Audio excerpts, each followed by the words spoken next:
Renegade Broadcasting, hard-hitting talk radio.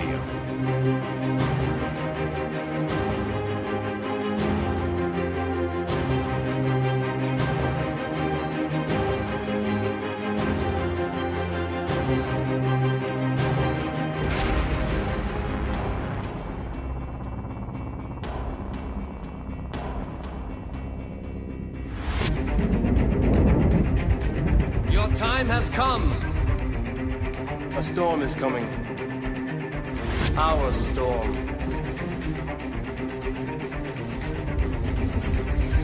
And when it arrives, it will shake the universe.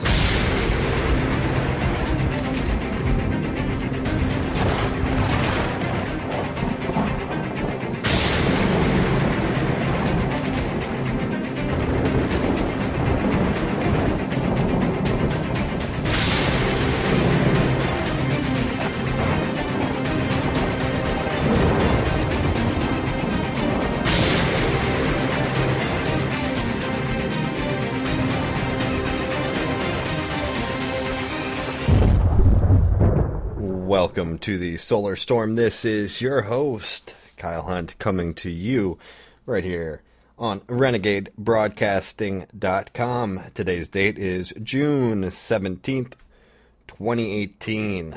It is Father's Day, so happy Father's Day to all of the fathers out there. Hope it's been a good one for you. Tonight, I have another father here with me. I have as my guest Rollie Quaid, and we're going to be talking about quite a big conspiracy here. We're going to be unraveling the Octopus. And you might have heard about Israeli backdoor spying, but this is really the father of all that. We're going to be talking about PROMIS software and following some threads through time here. This is quite a story. It has been discussed before by Drew back in 2015. He talked about Jeffrey Epstein and PROMIS software, so please do check that out. But I think we'll be bringing a lot of new information to the table here tonight.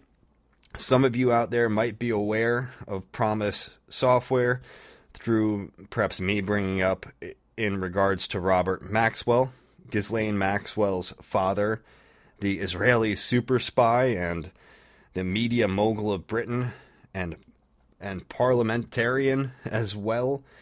Quite a fascinating and illuminating tale we have for you here tonight.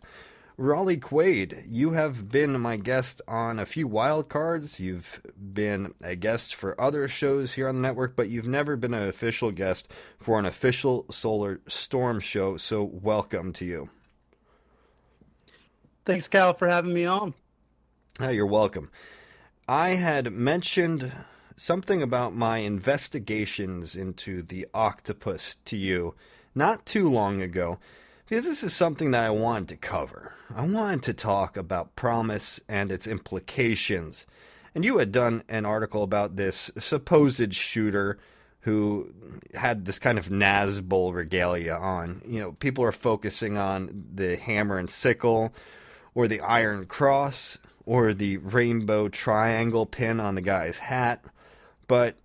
And most people aren't even thinking about this case anymore. But he also had an octopus on him, and I said, that's funny you have that you show that octopus in the article you wrote about it, because I've been looking into the Octopus with PROMIS software and Danny Casolaro and everything we'll get into here later. And you said that you really had been studying this for a while, so I thought it was a perfect opportunity to have you on as a guest and go through some of this information, since you've likely been looking into it more in depth than myself for a longer period of time. What first drew you to look into PROMIS software? Well, Danny Casolaro, who subsequently lost his life for reporting this particular story, has become the catalyst for all journalists to not cross that line. And it has to do with a particular area of history, plausible deniability, part of history of the 1980s, where the president had no idea, what was going on. It was all Betty by time for Gonzo for him, referring to Ronald Reagan, then crossing over to his vice president, Herbert Walker Bush, Bush Sr. There was a lot of shenanigans going on in that time period, a lot of dirty dealings, very interesting time period to be in, and PROMIS is definitely an interesting software because we all use iPhones nowadays, and the hills have eyes and our walls have ears and everything is tracking us. And this PROMIS software was the brainchild for the PROMIS program, or the, should I say the PRISM, the NSA PRISM program, which we're on right now. And it's very, very relevant, the software we're talking tonight, because it deals with our day-to-day life, We're constantly being tracked and followed. And that's exactly what happened with the PROMIS software. It became a software to track your every movement. Mm-hmm. Yeah, what's interesting is I think it was Danny Casolaro who originally brought the term the octopus to the public's attention. And that's something that has been used throughout the ages to represent actually international Jewry, big oil, a number of different things. But what's funny is there was a German cartoon that came out, perhaps a year or two ago, showing Mark Zuckerberg as the octopus with his tentacles wrapped around and through everyone's computers. And it is very appropriate when you think about what they're doing and how the head of this octopus is in the promised land, or should I say the promised land. The people who had all of the back doors for this spying software. What's unfortunate, Rollie, is that there aren't any good documentaries out there about PROMISed. There are some clips. Australia had a 17-minute news report that they put out. I think I'll post that on the Tribune tomorrow.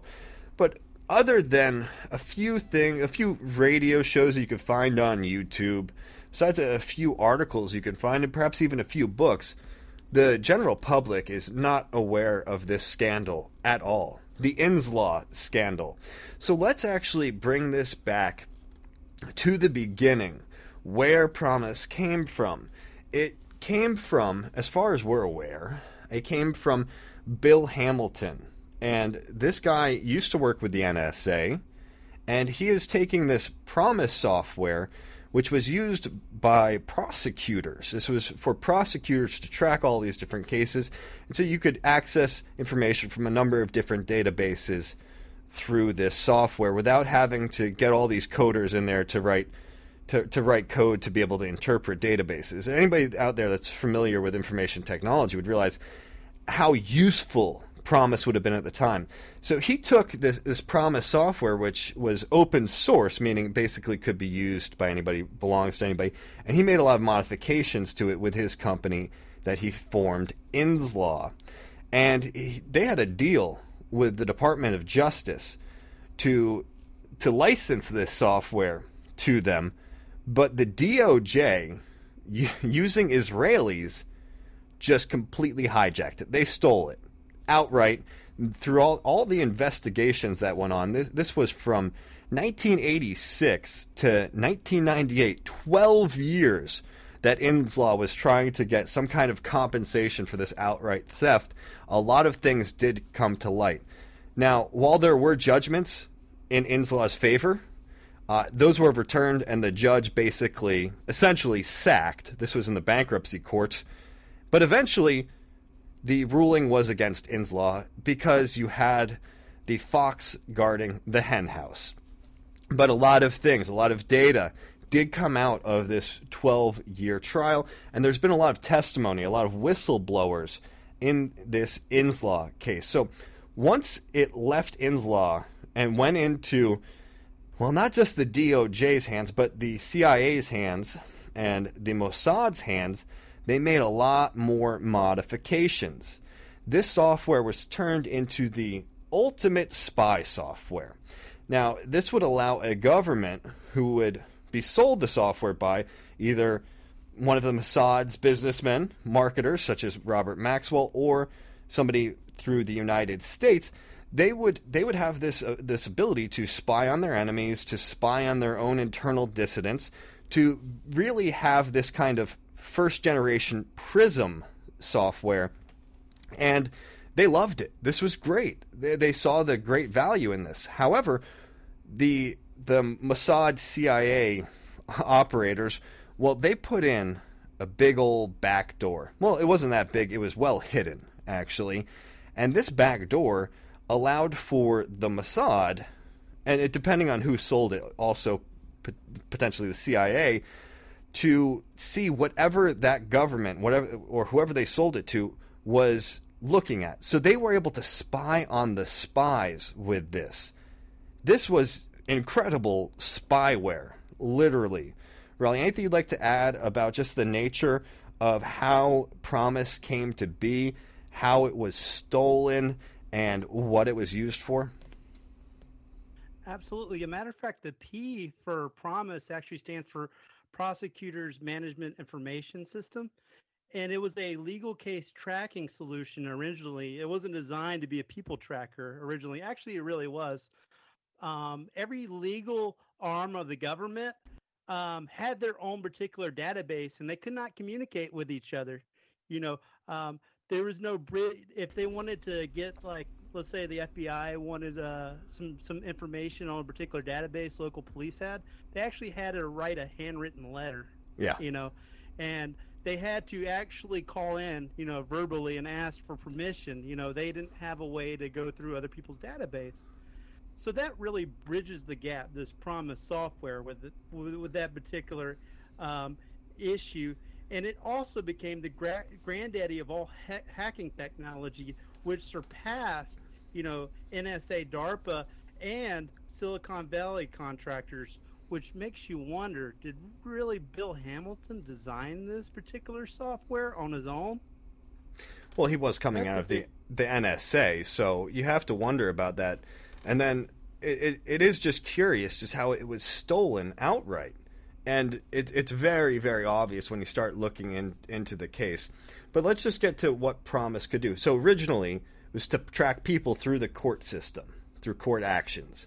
And then it became a great spy tool. It would take information from many different databases simultaneously and allow for a great picture. Yeah, it was pretty primitive at the time, meaning it'd be displayed with words and numbers on a screen. You know, you wouldn't have the live feeds of, you know, video and audio like they have now, but PROMIS certainly did evolve.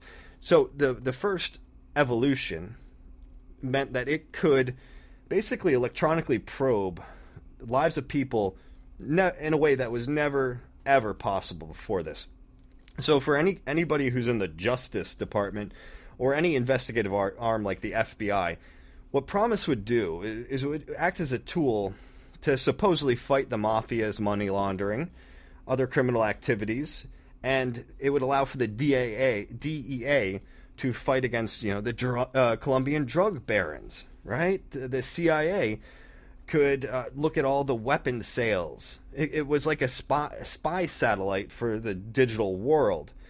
And it seemed incredible. Now, of course, we have a much more cynical, aka realistic view of these agencies like the DEA and the CIA and their willingness to actually fight against the mafia and corruption, because they are, in fact, the drug-running, gun-running mafia paired up with their Israeli buddies.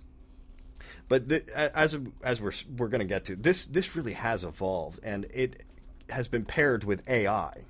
So it's very useful to people who are making transactions in the financial markets as well.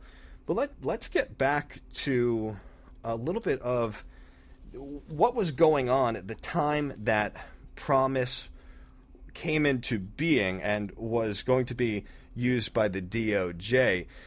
Rollie, have you done any serious investigations into what was going on with Iran-Contra at the time and the October surprise? Because this is often tied in with the Octopus conspiracy. Actually, the Mossad was going through a moral conundrum at the time of the Iran-Contras. a lot of the particular officers in the Mossad, the idea of transporting weapons to Iran. Are you freaking serious? So if you listen to a lot of John Stockwell, which I'm using a source on that, there was a lot of Mexican standoff, pistols drawn on fellow Mossad agents. Like, seriously, we're not handing these guys tanks, right? So this PROMIS software kept tabs on like what weapons were being sent out. So there was somewhat of an oversight when it came to PROMIS software, because you didn't want to just, hand weapons out and, potentially be used against you as kind of the rationale for the state of Israel. They didn't mind as much, giving AK-47s to the Afghanis, because they knew that people in Afghanistan didn't pose a serious threat to Israel, so go ahead and just give them what they want. But they used it in their state interest, because it was a chance for them to bomb Baghdad indirectly. They did bomb Iraq in 1982, and there's a particular Mossad agent that actually investigated the PROMIS software in Israel.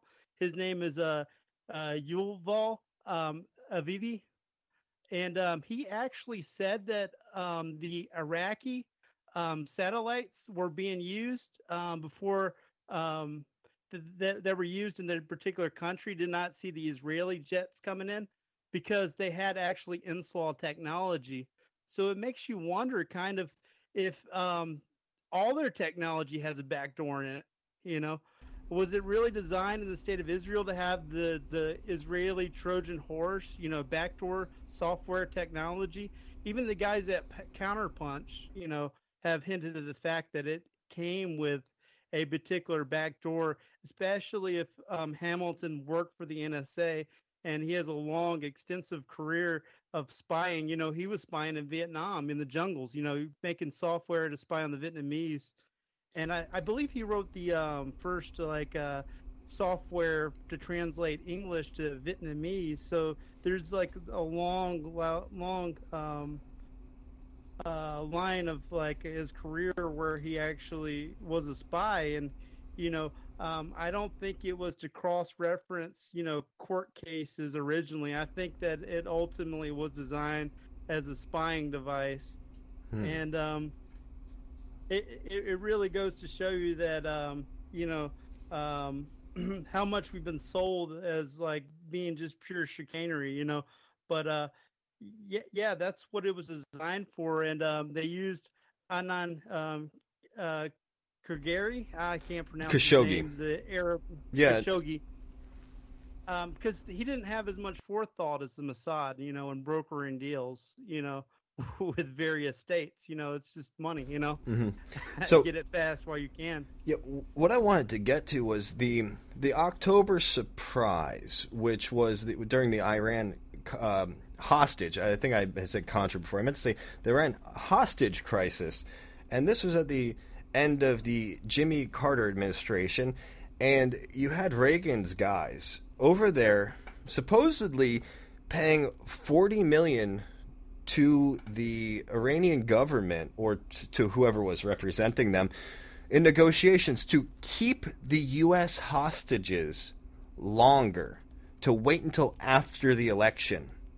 So they were successful. They had thwarted any deals to get these Americans released. And the people who did this were the same people who then profited greatly from PROMIS software. Let's bring up two of these individuals who people will come across if they start researching this themselves. One person would be Earl W. Bryan. He was the Secretary of Health in California under Reagan when he was governor out there. This guy is an insider. He's had lots of companies. He was an advisor to Reagan. And Hamilton alleges that Bryan was allowed to profit off of PROMIS because he helped out with the October surprise. And this Earl W. Bryan was in the 90s imprisoned for conspiracy and fraud, but not for anything to do with PROMIS or the October surprise, but for different dealings in and that happened in 1996. So yeah, he supposedly was the one who arranged for the $40 million to Iran to not release the hostages.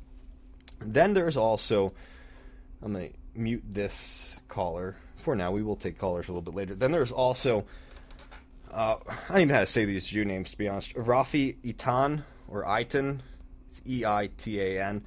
And Rafi was an Israeli, and he was one of the people who was supposedly really steering the arms for hostages deal closer to the rock so that it wouldn't happen. And he repackaged PROMIS, had the backdoor put in, and the Department of Justice is apparently the one who sent him over to the INSLAW company site to take a look at the PROMIS software, and yeah, they misappropriated it there from him. So he had actually gone there as, I think, under the cover of being Dr. Orr, O-R-R. So this Rafi Eitan was sent over by the DOJ, and this guy's, you know, an Israeli agent, sent over by the DOJ, and he walked out. He liked what he saw. He walked out with a computer tape under his arm, and it contained the PROMIS software. And yeah, at the time, he had claimed to be Dr. Orr, a public prosecutor from Israel who was interested in the software. So these two guys, Earl W. Bryan and Rafi Eitan, are all over this PROMIS software scandal, but curiously, they're all over the October surprise scandal as well. And this is what helped to get Reagan in there as a great hero at the beginning of his presidency. Yeah, that's absolutely correct. And Raftel, or Itel, the guy you just mentioned, Rafi Itel. Yeah, Eitan. He actually blew the Eitan. He actually blew the whistle on the whole idea that the back door was there, you know, and he was also working with Ari bin Mishim, and he actually blew the whistle on the Iran-Contra in general. He went to reporters in an obscure magazine in Lebanon and told them about the Iran-Contra scandal. So these guys were like heavily embedded in a lot of what was going on, not only with the covert government but overt government. You know, they influenced a whole massive hearing in the 1980s that lasted a long time. And if they didn't report that, you wouldn't see Oliver North, you know, all brazened out, chest puffed out, you know, swearing on his heart, and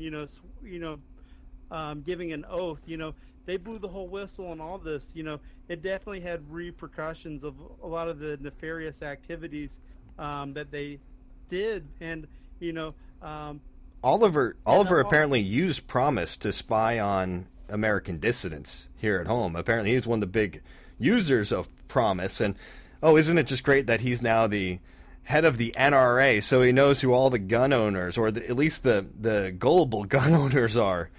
Oh, wow. So, yeah, then there, as you mentioned, Ari Ben Menashe, the Israeli spy, one of the people who supposedly arranged for the back door.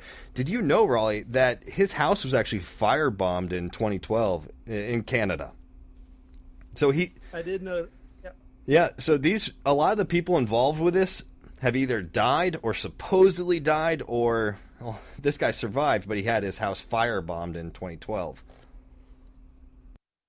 Yeah, absolutely. And Danny Casolaro actually died pretty close to when Robert Maxwell actually died. You know, it was only months apart from each other.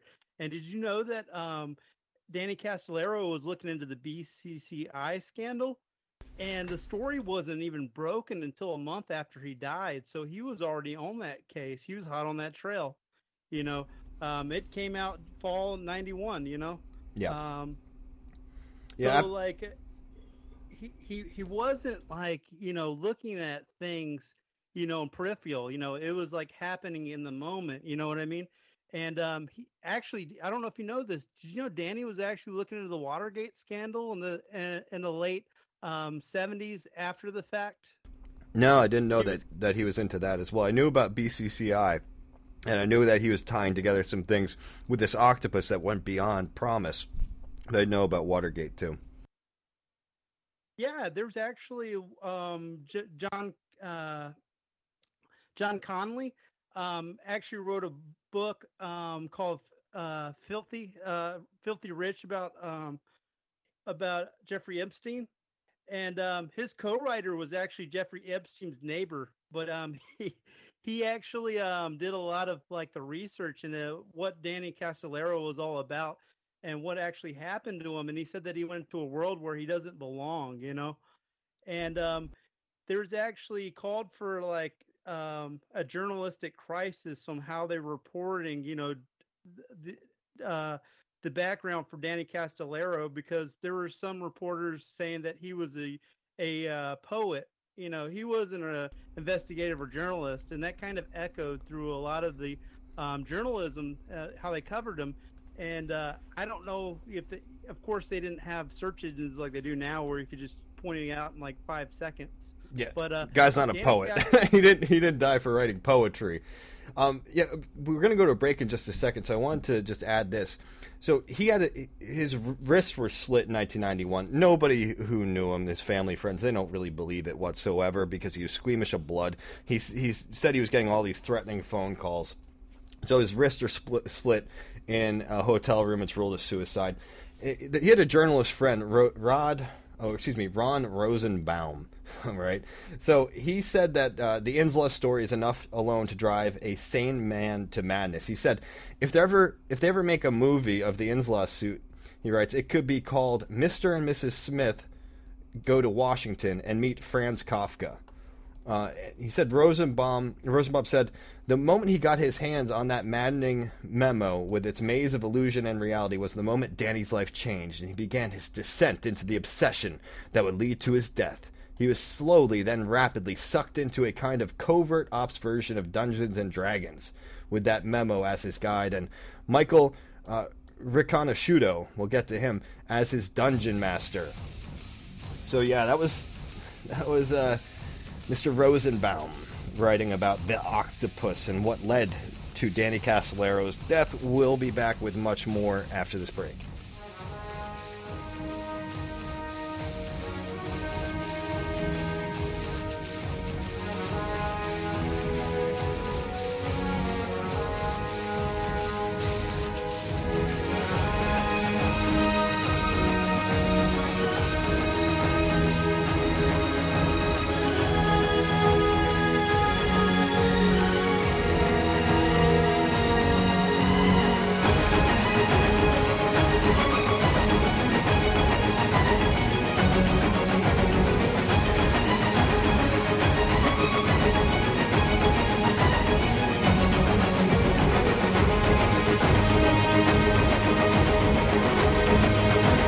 Here is Rabbi Steve Guttel, who was president and CEO of the Jewish Council for Public Affairs.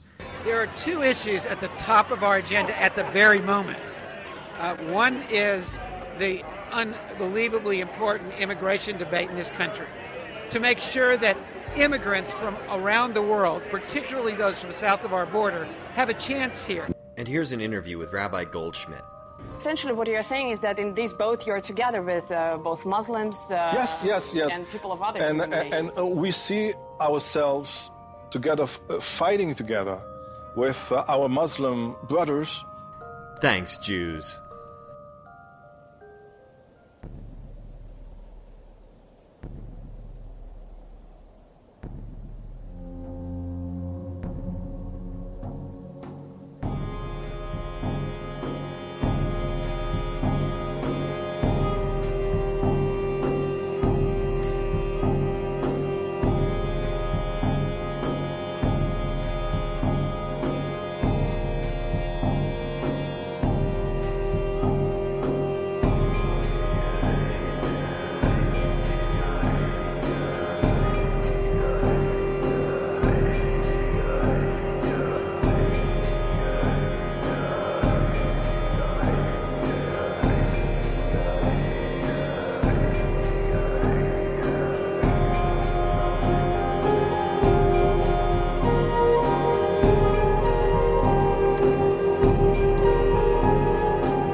Welcome back to the Solar Storm. Before the break, I was talking with Rollie about Danny Casolaro and how he was investigating the Octopus and how he lost his life because of it. But unlike what Ron Rosenbaum was saying, I don't think it was because he was driven to madness by the mix of reality and illusion. And actually, Rosenbaum told Vanity Fair that he thinks that Danny might have killed himself and tried to make it look like a murder so that more people would take his theory seriously. Wow, that's some really Jewish thinking right there. Basically, to try to get people not to take this seriously. Just, Danny was kind of losing his mind, and he just want people to believe his crazy theories, so he offed himself. Wow. What do you think about the different theories regarding Danny's death? Looking at it now in hindsight, oh yeah, that was definitely a hit from my perspective. Oh, So Danny was... Go ahead. Can you hear me? Yeah, you're fine. Danny's body was found August the 10th, 1991 at 12:30 p.m. And like you said earlier, he was squeamish. You know, he didn't like the sight of blood. And he was totally submerged in the bathtub, naked, and his wrists slashed. He also, according to his girlfriend, longtime girlfriend, Wendy Weaver, he was also afraid about, he had a thing about being naked in front of people too, like with her too, like even with sex. So like to be naked and bleeding in a pile of your own blood just seems far-fetched for a way to go out, you know, for a guy that has two phobias, you know what I mean? And not just when you're not just one time slicing, 12 times. If he's squeamish of blood, come on, after the first one he might pass out, 12 times for somebody who's squeamish of blood, that's just excessive. And it was so deep that it was with a razor blade too, that it cut a tendon, you know what I mean? Who sits there and cuts themselves like that except for a One Direction fan? You know what I mean? Nobody, And the idea that all his notes were taken away from him and all that he had was his legal pad with the suicide note on it. Come on. Kyle, if you took a look inside of my house as a writer, can you imagine how many books and like legal pads and like notebooks there are just in my house? I got like stacks and library books of just my own writings, from, sketching out, books and articles and stuff like that. And it just seems so far-fetched to, leave only 2 lines, especially addressing your son, actually, I'll read it for you. To those I love the most, please forgive me for the worst possible thing I have done. Most of all, I'm sorry, son. I know deep down inside God will let me in. For a writer, you don't want to go out with just a couple lines either. You know what I mean? Especially since he has like a long career and a huge vocabulary at his disposal to use. And it's just impossible to me for the phobias and, the lack of length that it'd be possible, Yeah. Yeah, it doesn't make any damn sense whatsoever. It's pretty obvious. Now, one of the people he was talking to, as mentioned, was Michael Riconosciuto. And in the 17-minute, the INSLAW affair piece that, I think it was ABC, Australia Broadcasting Corporation, that they did, they feature Michael Riconosciuto. He's an odd-looking character. Looks very much like one of those stereotypical basement dwellers, but he was very, very bright. Well, one of the things he was a computer programmer, and he also worked on weapons. He claims that he made modifications on PROMIS, says that Earl W. Bryan, mentioned before, provided him with the software through Wackenhut, and that he was actually working at the Cabazon Indian Reservation alongside Wackenhut weapons research that was going on there as well. And it was done at the Indian Reservation because, well, there wasn't much federal oversight there. And so they had an agreement with some of the Indians.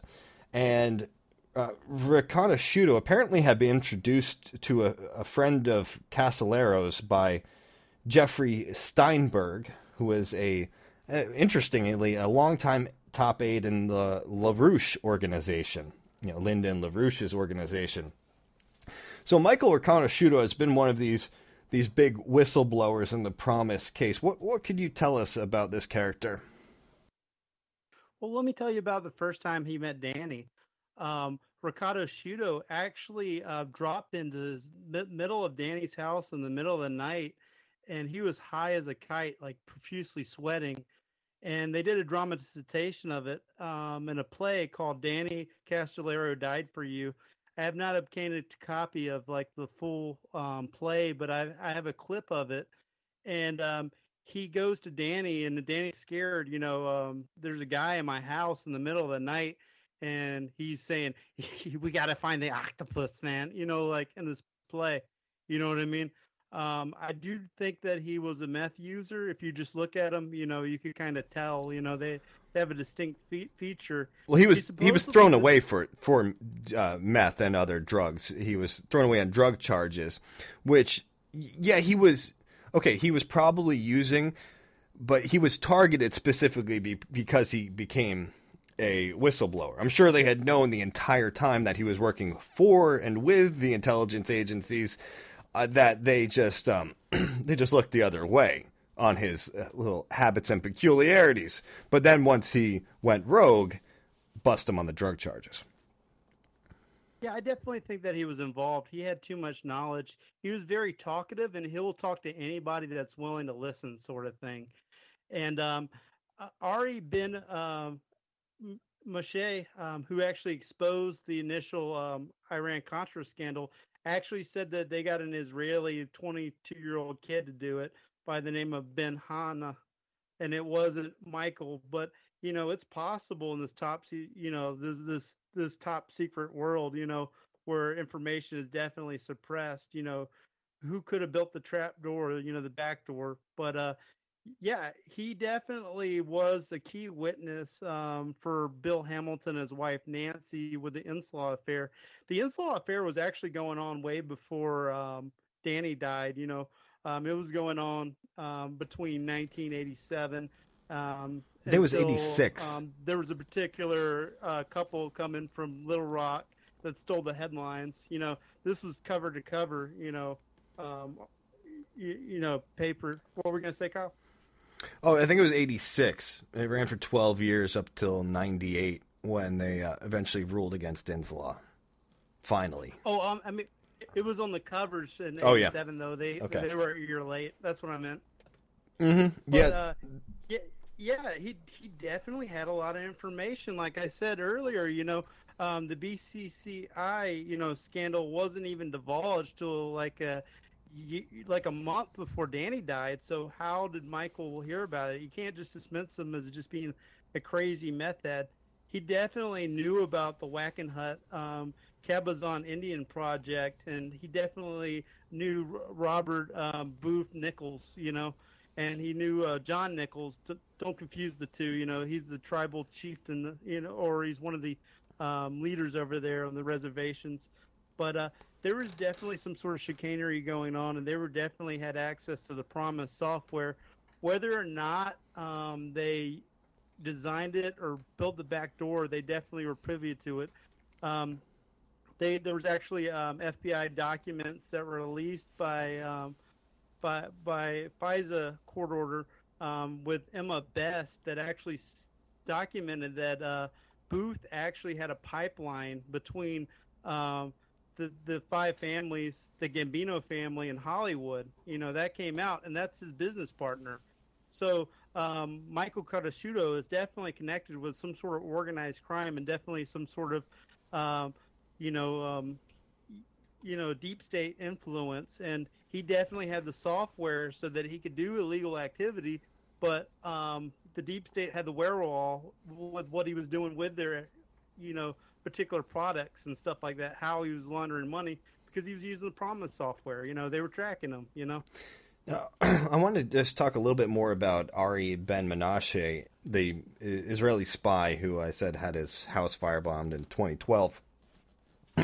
he was involved, going way back, and he has been giving testimony, over the years. It seems pretty revelatory. I'm not saying we should believe everything that these Israelis are saying here, but we should definitely give it a consideration, because he was talking about why Israel wanted it and who was doing what. So, according to actual federal court documents, PROMIS was stolen from INSLAW by the DOJ by this Rafi Etienne, or Itan, in 1983 when he visited INSLAW. The congressional investigation actually wanted to use the word misappropriated. It was misappropriated in 1983, not stolen. And Ben Menashe was asked why Israeli intelligence would have been interested in having this. And, so the ex-Israeli spy says that PROMIS was a very big thing for us guys, a very, very big thing. It was probably the most important issue of the 80s because it just changed the whole intelligence outlook. The whole form of intelligence collection changed. The whole thing changed it. Why? PROMIS, Ben Menashe said, was perfect for tracking the Palestinian population and also other political dissidents. Now, this was an interesting time for the Mossad. Apparently, this young Arab had actually flown from, maybe was it Jordan? I forget. He had flown in on a hang glider. He had shot 6 Israeli soldiers and wounded 7. So he had breached Israel's borders. You had Yasser Arafat causing some problems for the Israelis, supposedly. You have these different attacks that are taking place against them, and their intelligence honestly looks like it was failing. Like they were not able to secure Israel the way that they were supposed to as the chosen ones. So Mossad was kind of freaking out.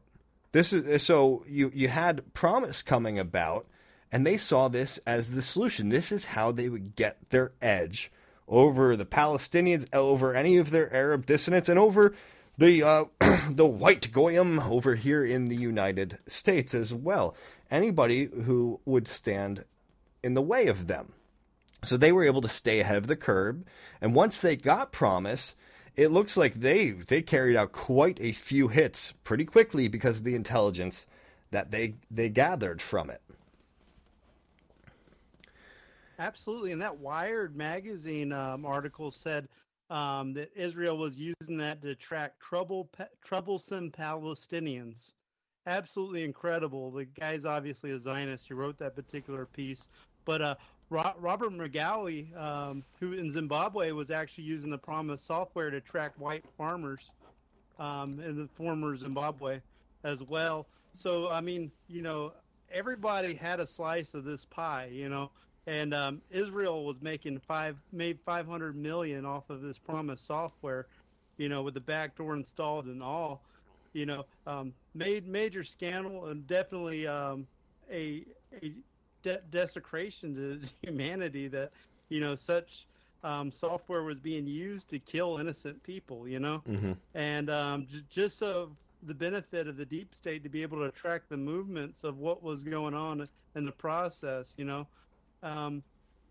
Did you check out? Do you want to go into Vince Foster's connection to the PROMIS software, Kyle? Yeah. Tell me about that. So the late Vince Foster died under mysterious circumstances. He's probably the most famous case for the Bill Clinton body count, But he was a White House special counsel and law partner to Hillary Clinton, and he was the overseer of the NSA project to installate the modified PROMIS software in the baking industry.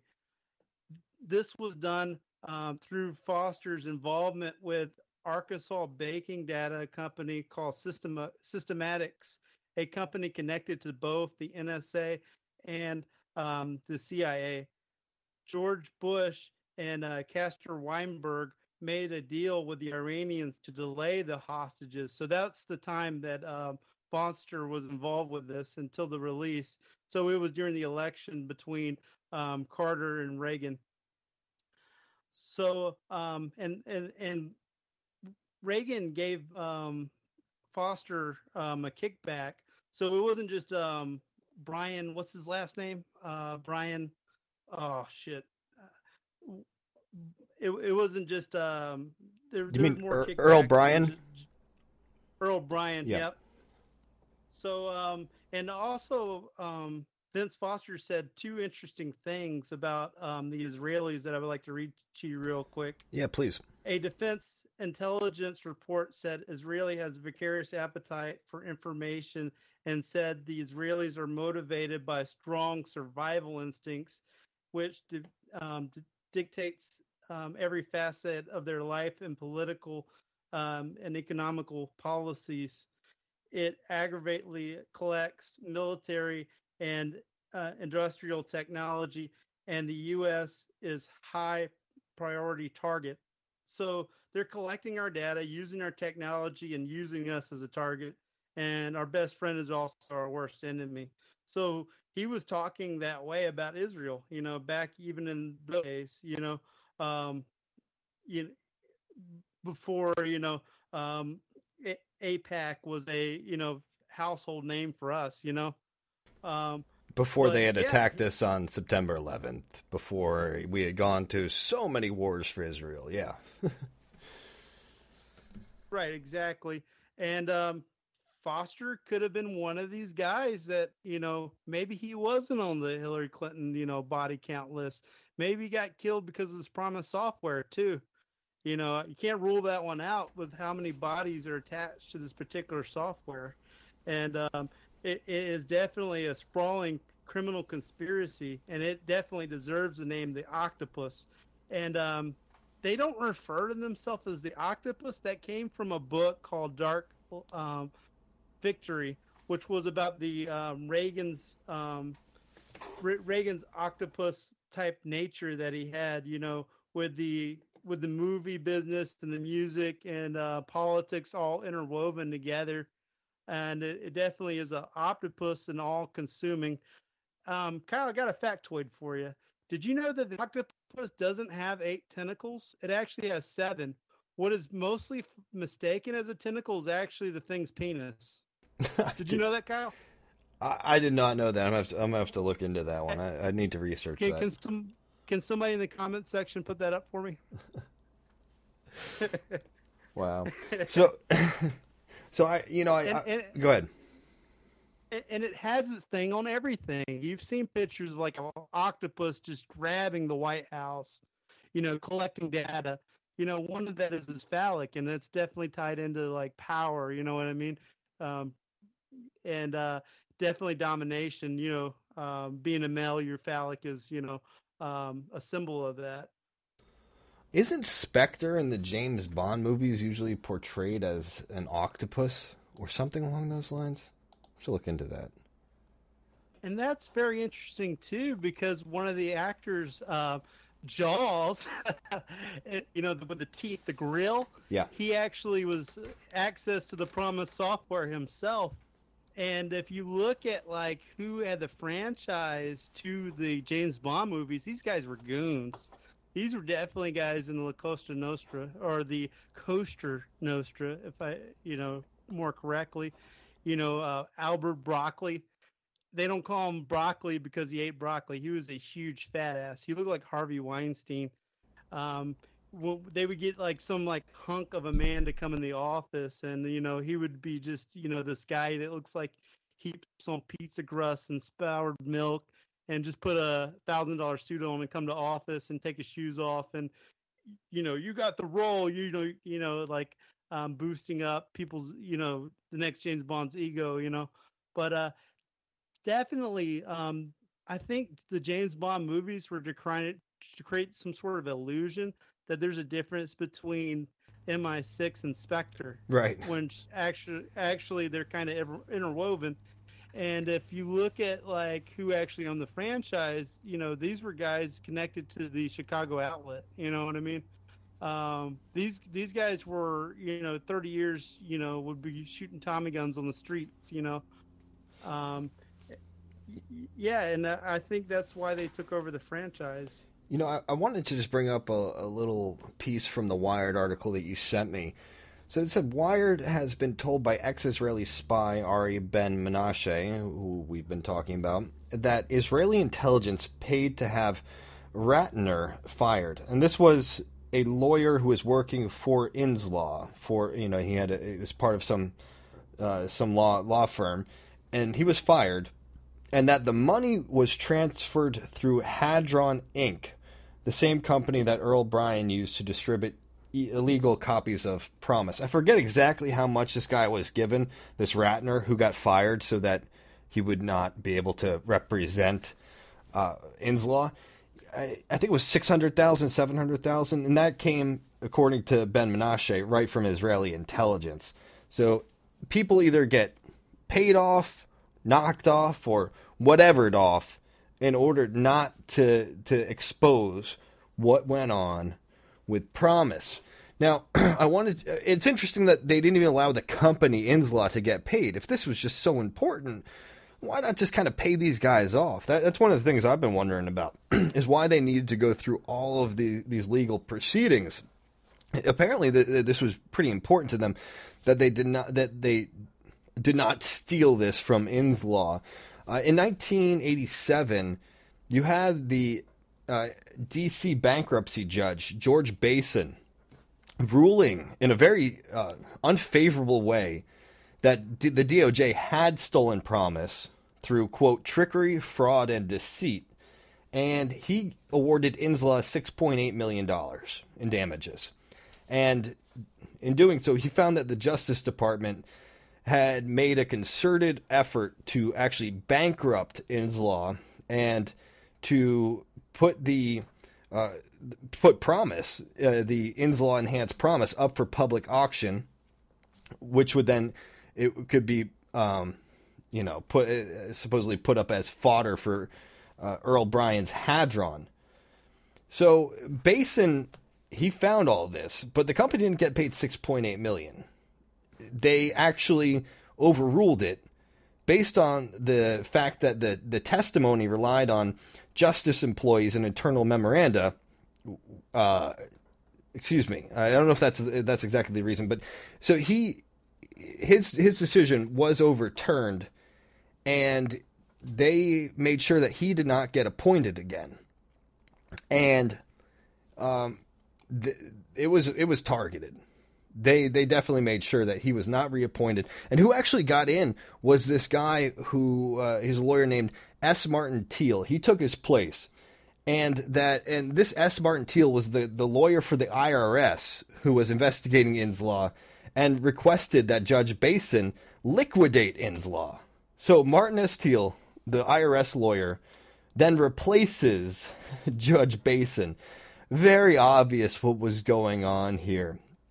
Very much a targeted hit against this company. They wanted to destroy them, it seems, and perhaps destroy the records of what they had done. I'm not sure exactly what the motivation was there, why they couldn't just pay them off. Are they really just that stingy? But just, I thought that was interesting to note this Judge Basin, who was a well-respected judge, how he was just given the boot because he found in the wrong direction. He was not going to be a fox guarding the hen house, it appears. That's absolutely correct. And I mentioned earlier about Aviv. I listened to a Sean Stone interview that he did with him. And he said that when you're in the Mossad, and particularly, when they need you, you're like their best friend. But when you're no longer in service, it's like they don't just give you your walking papers, as it were. They're trying to figure out if you're a loose end that needs to be tied or not, even with their own Jewish people, you know what I mean? It might be too expensive to pay everybody off, as well. You got to figure out other means, how can you permanently neutralize somebody, if you don't want to pay them? I don't know, Oh yeah. So whack them. Yeah. The whacking hut, right? Go to the Whackin' Hut. It's like Pizza Hut for mob hits. The reason that the ruling by Basin got overturned was a technicality. I just found this. That the bankruptcy court had no jurisdiction to hear the damages claim. So we're just going to throw that whole finding out the window, and in comes the IRS lawyer. Everything's fine now. Wanted to mention one more. Yeah. Oh, sorry. Did I talk about the public domain law of 1978? Did I mention that? Kyle? No, you didn't mention that. Yet. Go ahead. Okay, so there was a law that was passed in 1978 that made every software that was made before then in the public domain, so it's use it. So this PROMIS software was placed in the public domain for everybody to use. And in the Wire magazine article, I believe that's the source that I used, it's free. And they put like a big exclamation point. That's the best part about it as a selling point. They don't have to pay anybody. It's just all reward, from this particular law. And it kind of makes you wonder if that law was just passed so that the deep state could get, the PROMIS software, more easy access, because we live in a bureaucracy, I talk about it like Julian Assange was created so that one alphabet soup agency could give the other alphabet agency some information, like hacking tools, put it in the public domain. That's what Julian Assange does, right? Yeah. Hey, and, Rollie. And gives it to other government. Okay. Yeah, we're running out of time here in this first hour here. But before we go to the second hour, I did want to clear up something. From so-called legitimate sources, it does not appear that the octopus has 8 legs. Okay, I'm getting this article pasted from the chat. Daily Mail saying, how many arms does an octopus have? Only 6. The other 2 are legs, say scientists. I am not seeing penis anywhere in this article. But there are some weird things that I quickly did dig up about octopuses having, some have apparently detachable penises. I know there was a song called Detachable Penis by some strange band, I forget the name. But yeah, there's weird things about octopus penises that's out there. But maybe it is a misnomer, the oct, the 8-legged creature. It looks like 8 legs, but we're hearing that 2 of those might be feet, unless there is some kind of octopus conspiracy to hide that octopus penis. I don't know. But we'll be talking about some much more serious things on the other side. Stay tuned. Very fascinating conversation here with Rollie Quaid. RollieQuaid.com for more from him.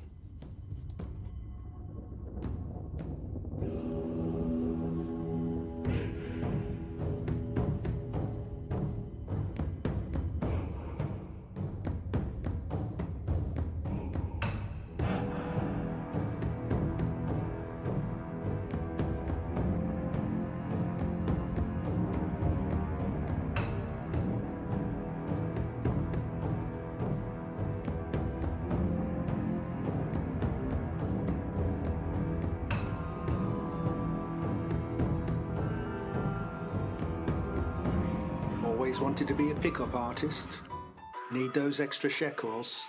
Well, join Juba. Juba, with their Jewish partners, the Italian Coast Guard and other NGOs, are recruiting now. We require sea taxi transporters to pick up Negroes out of the Mediterranean. The more bodies, the greater the pay. No sat-nav required. It is a one-way fare, and that is northwards to Europe. So join Juba today. Let's increase white genocide and make those shekels on the side. Juba, the transportation company.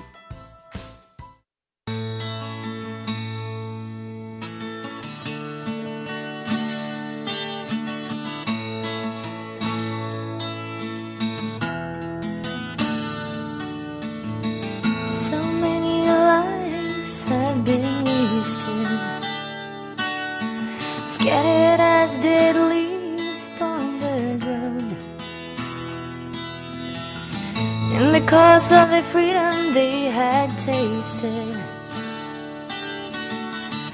and for the liberty they found, ground beneath the heels of red jackboots, one half of Europe ruled by the red beast, was the other half for food, thinking they were free. Well, knows the alien power ruled at every feast. Renegade Broadcasting.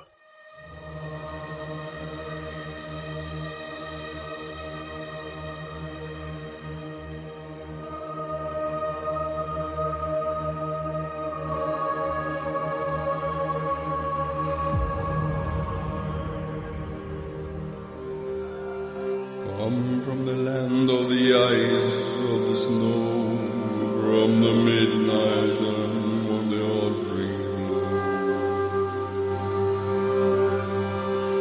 The hammer of the gods will drive our ship to new land.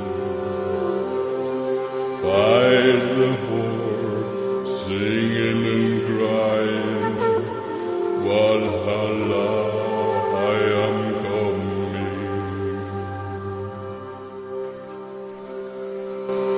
And we swing with trusting on, how we know we'll be left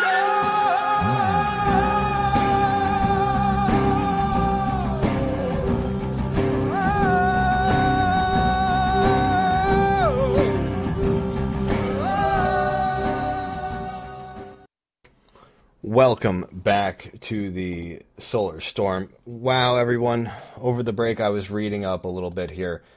And, Rollie, I just gotta say, I'm sorry for even doubting you. You're right. This Daily Mail article is obviously an attempt to cover up the weird world of the octopus penis. And this might sound silly, everyone.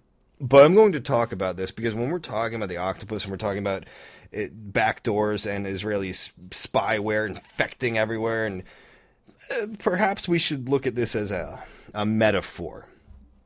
Here's from softpedia.com, and this is 13 things you do not know about octopuses. And this is backed up. I'm seeing it on Wikipedia here.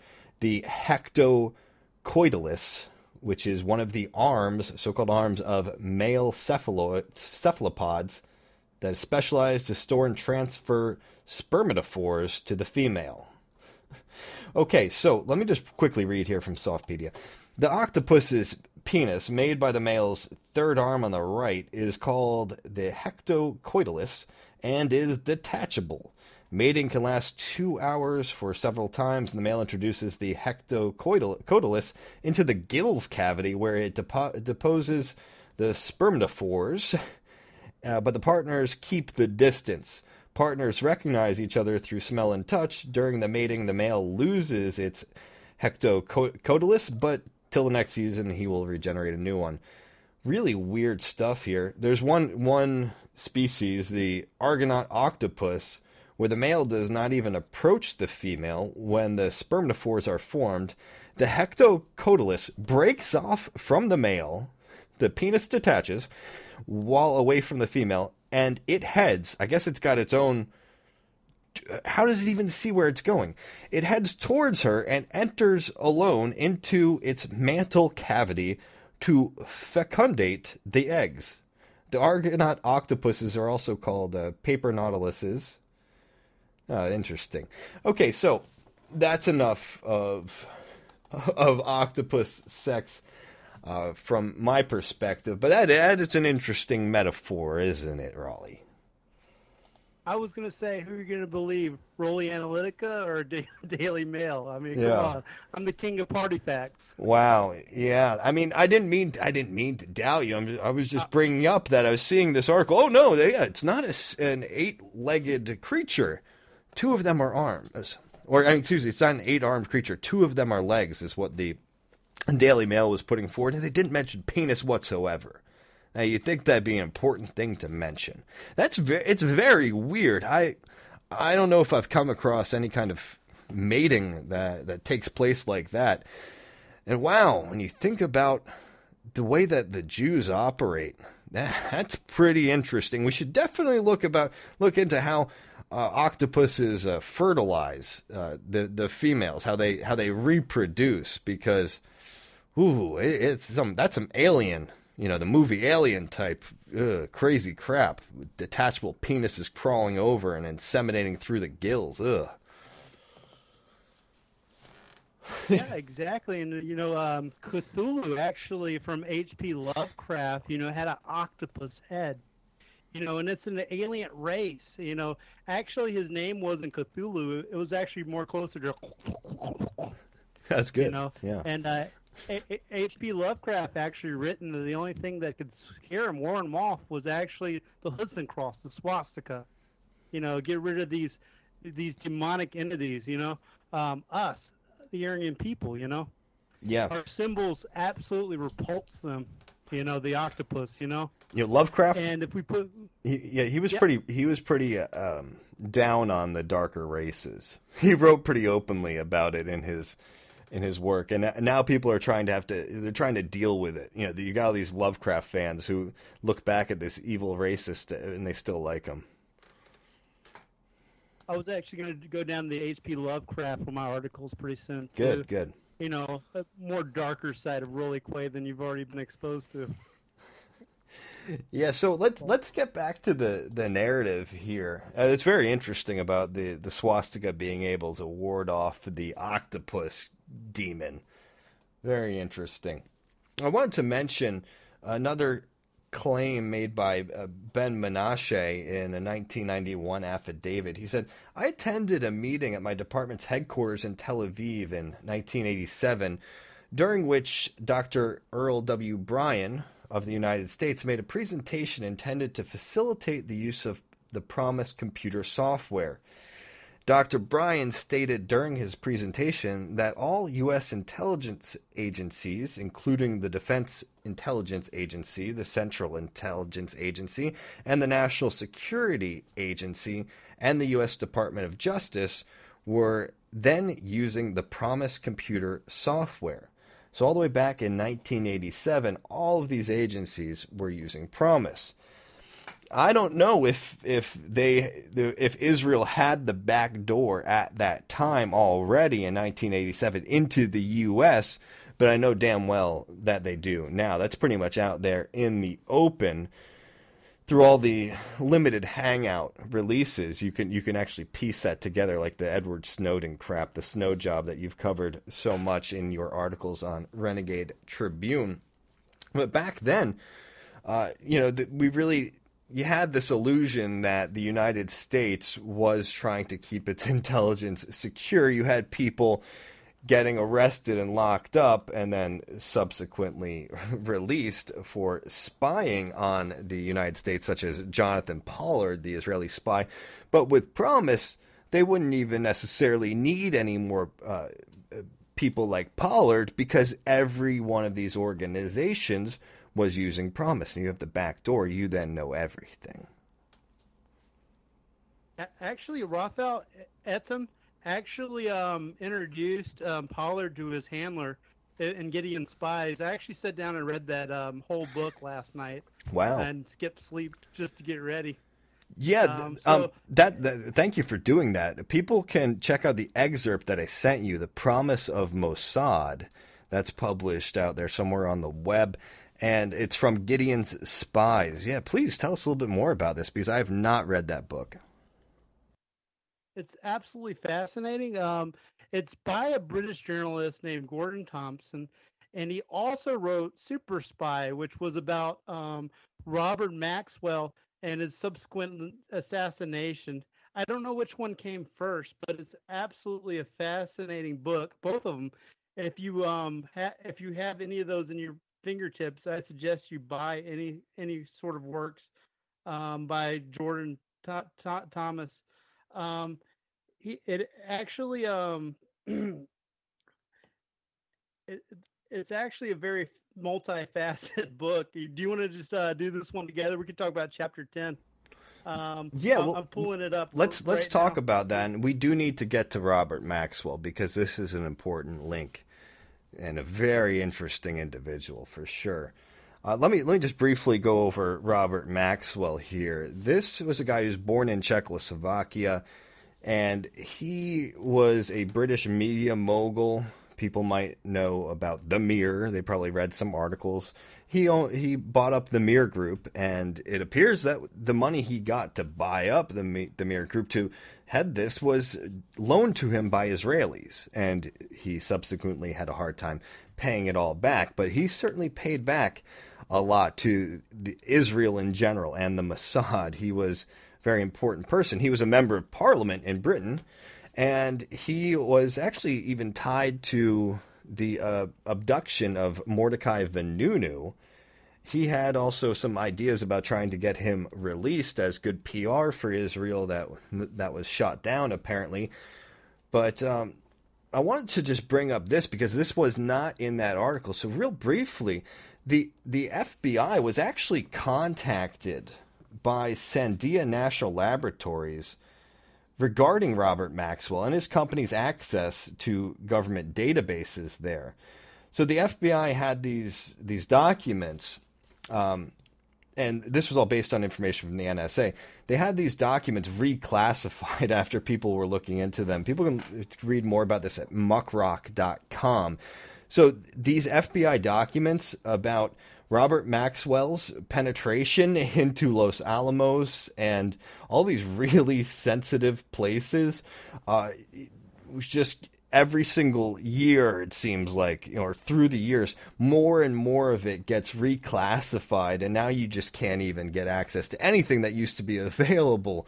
But yeah, the FBI opened up an investigation into it because Sandia National Laboratories wanted to know about Maxwell and Pergamon International, which was Maxwell's company.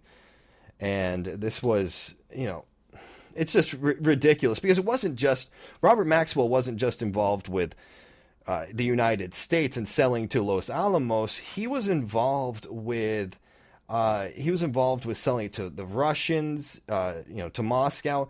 He was doing this all working for the Mossad, and it's pretty incredible actually what he did. He worked as a front man.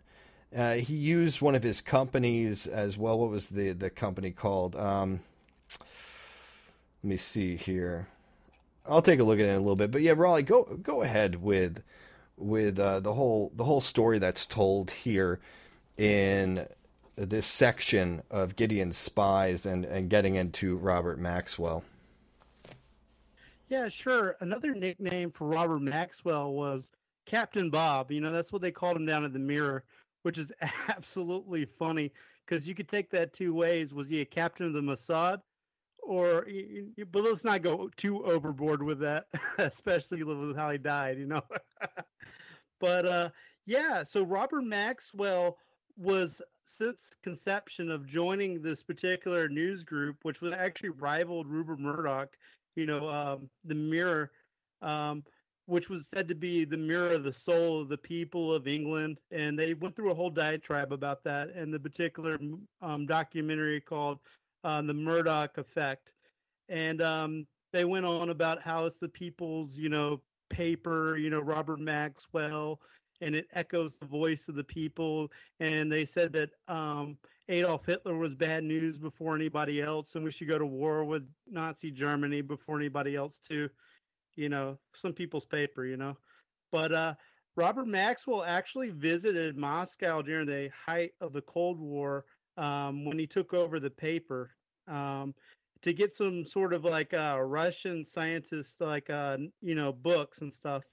And he would go to various countries. And one of his journalists said that he would one minute want to go to help out starving children in Ethiopia, and then at the last minute decide to go to Bolivia or go to like Poland or China.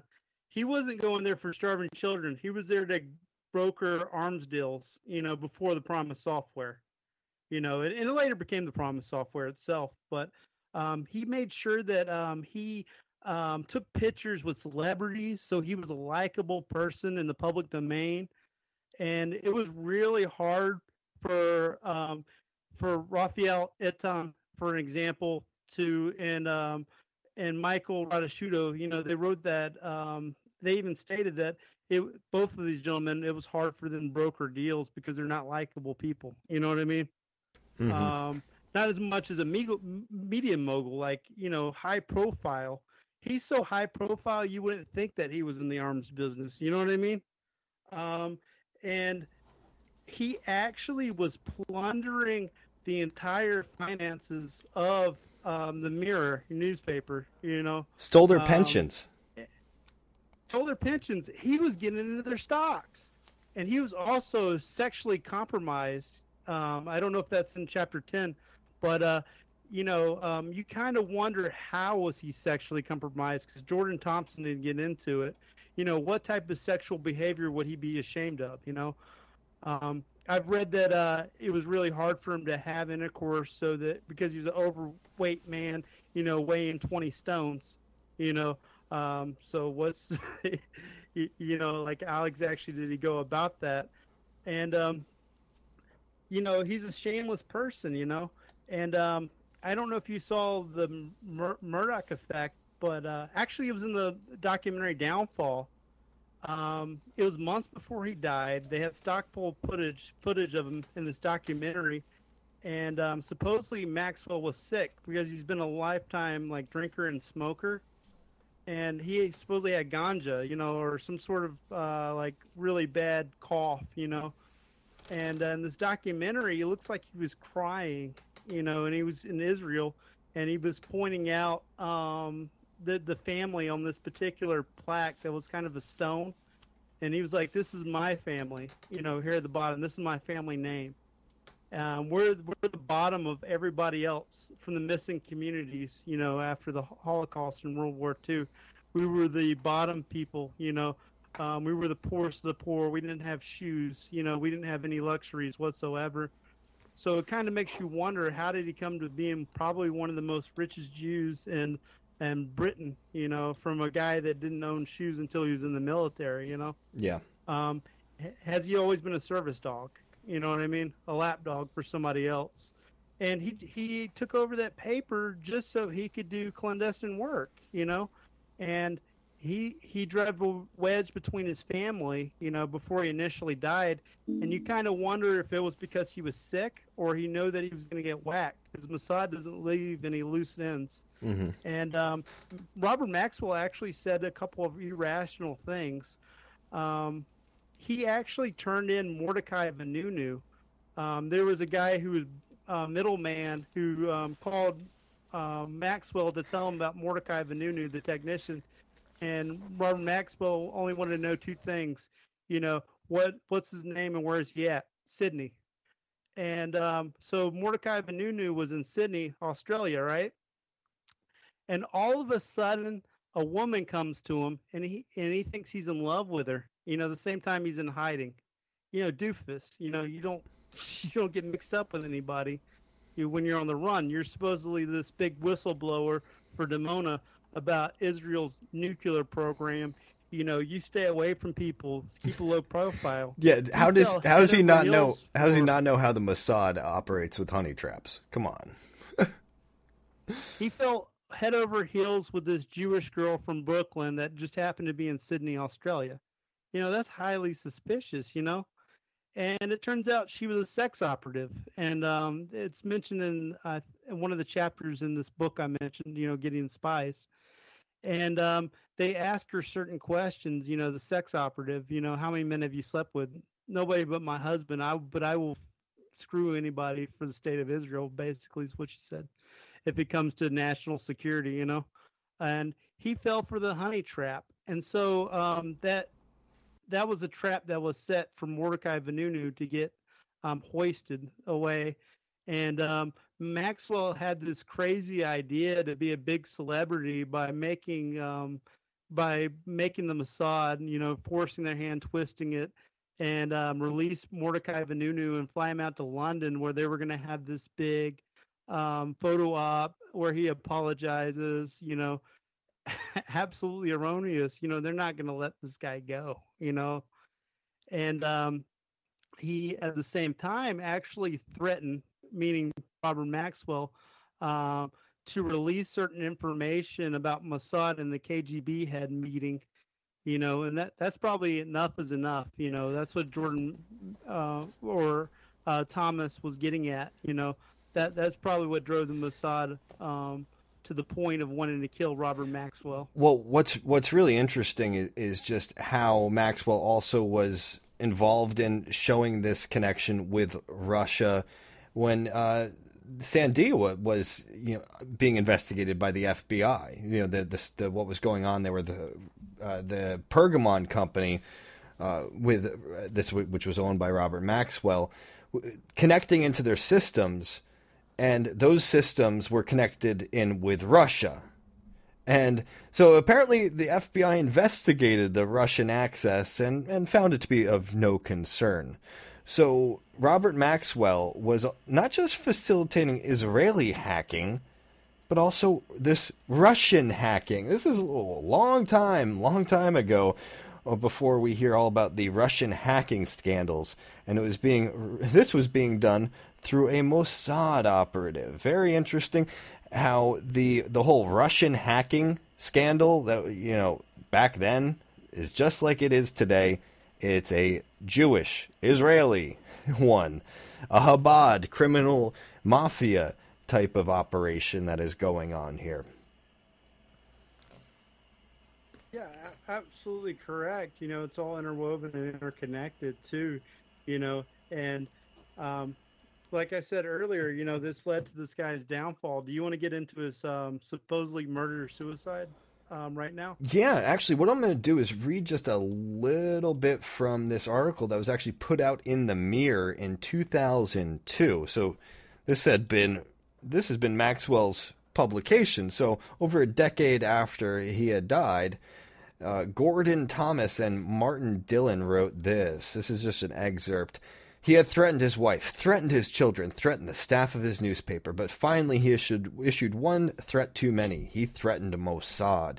He told them that unless they gave him $400 million to save his crumbling empire, he would expose all he had done for them. In that time, he had free access to Margaret Thatcher's Downing Street, to Ronald Reagan's White House, to the Kremlin, and to the corridors of power throughout Europe. On top of that, he had built himself a position of power within the crime families of Eastern Europe, teaching them how to funnel their vast wealth from drugs, arms smuggling, and prostitution to banks and safe havens around the globe. Maxwell passed on all the secrets he learned to Mossad in Tel Aviv. In turn, they tolerated his excesses, vanities, and insatiable appetite for a luxurious lifestyle and women. He told his controllers who they should target and how they should do it. He appointed himself as Israel's unofficial ambassador to the Soviet bloc. Mossad saw the advantage in that. Having learned many of the key secrets to the Soviet Empire, Maxwell was given his greatest chance to be a super spy. Mossad had stolen from America the most important piece of software in the U.S. arsenal. Maxwell was given the job of marketing the stolen software, called PROMIS. So he sold it to 42 countries, including China and Soviet bloc nations, but his greatest triumph was selling it to Los Alamos, the very heart of the U.S. nuclear defense system. So there you go. I'm not sure if that last paragraph came directly from that article, but interesting to see the Mirror covering his death in this way. It looks like it was a Mossad hit, and they're not even trying to hide it.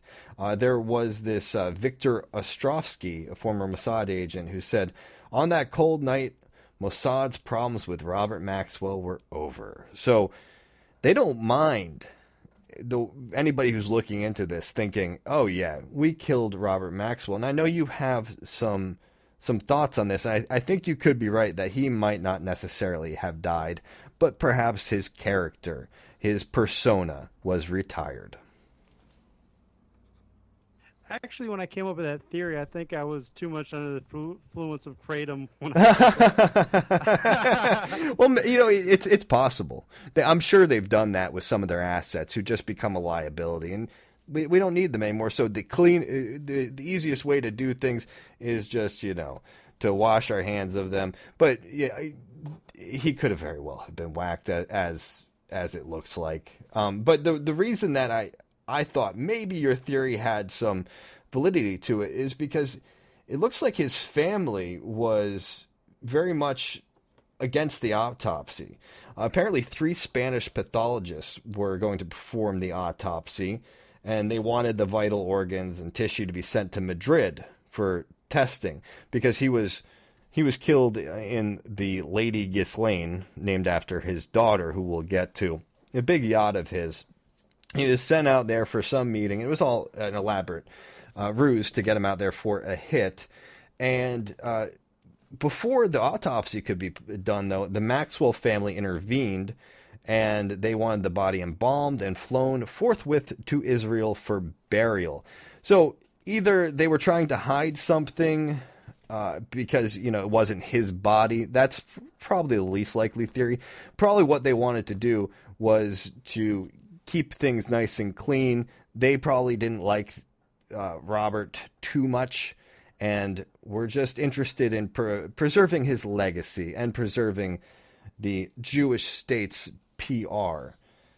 So the Spanish authorities didn't object. They just went along with it, and there was really no thorough investigation done as to what caused his death. He was then hailed as a hero in Israel. His funeral was November 10th, 1991, on the Mount of Olives in Jerusalem, where the revered heroes of Israel die. So Sir Robert Maxwell, buried there on the Mount of Olives, and it was essentially, maybe not officially, a state occasion, and you had all these government leaders there. You had no fewer than 6 serving and former heads of the Israeli intelligence community there, as the Prime Minister, Shamir, said that Robert Maxwell, he has done more for Israel than can today be said. So we can't even talk about how much he has done for Israel. So even though they whacked Robert Maxwell, they still really seemed to appreciate what he had done for them, even if he had become a loose end that needed to be tied up. Absolutely. This PROMIS software that we've been talking about is leading to the promised land. It's causing massive anarchy and disorder, and with the PROMIS software, they could be disorder and they could be chaos and order at the same time. Yeah. Like, get smart, right? We need to get smart here with this. All right, would you believe that we have them surrounded? Okay, we'll be back for the last half hour.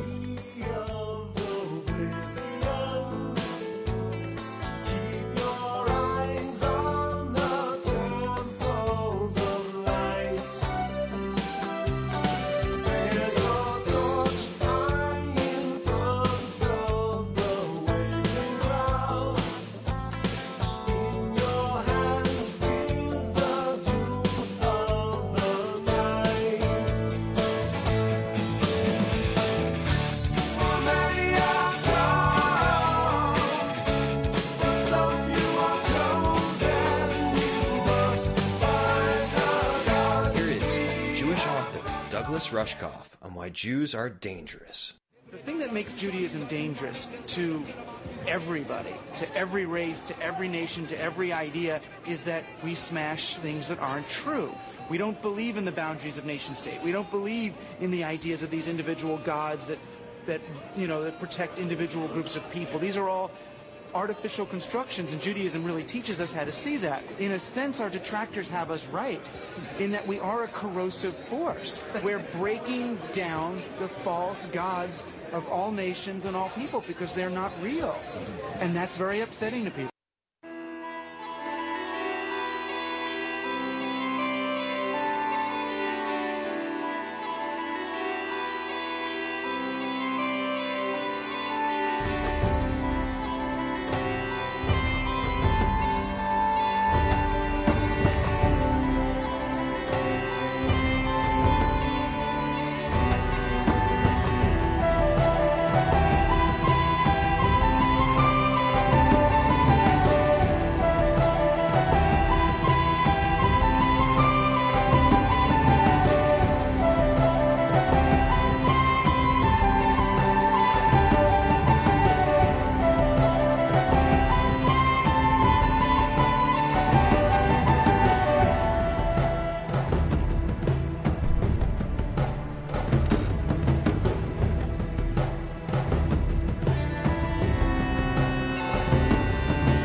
Welcome back for the last half hour here. We're discussing PROMIS and the Promised Land.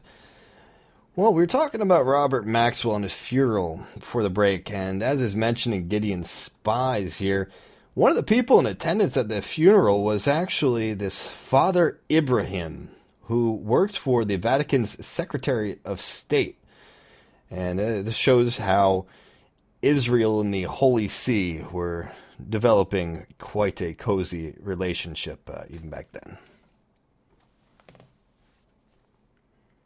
Oh, Absolutely correct. Go ahead, yeah. Hey, Kyle, did you catch that paragraph? I don't know if it was in chapter 10, but Robert Maxwell actually wanted to invest in psychic Mossad operatives, just like men who stare at ghosts. Yeah, I caught that. What a boondoggle that would be. Yeah, well, that's the way it's made out to be. If people thought he was just losing his mind. Well, come on. We'd seen this, what was that guy's name? Ari, the one who was close with Michael Jackson. Red Ice interviewed him. What was this guy's name? The Spoonbender. Rabbi Shmuley? No, the Spoonbender. No, Red Ice didn't interview Rabbi Shmuley. Spoonbender, Israel. Alexander Dugin on, nothing surprising. Yeah. Oh yeah, Uri Geller, that's his name. Yeah, this guy was tight with Michael Jackson, all these big celebs and everything. The supposed Spoonbender, he's a complete fraud. He was, claimed to be, work with the Mossad and always helping Israel. But yeah, Uri Geller is this supposed psychic spy from Israel. So I'm pretty sure Israel's been looking into such things for a while, and there probably are people who are much more talented at psychological manipulation and psychic warfare than Mr. Uri Geller.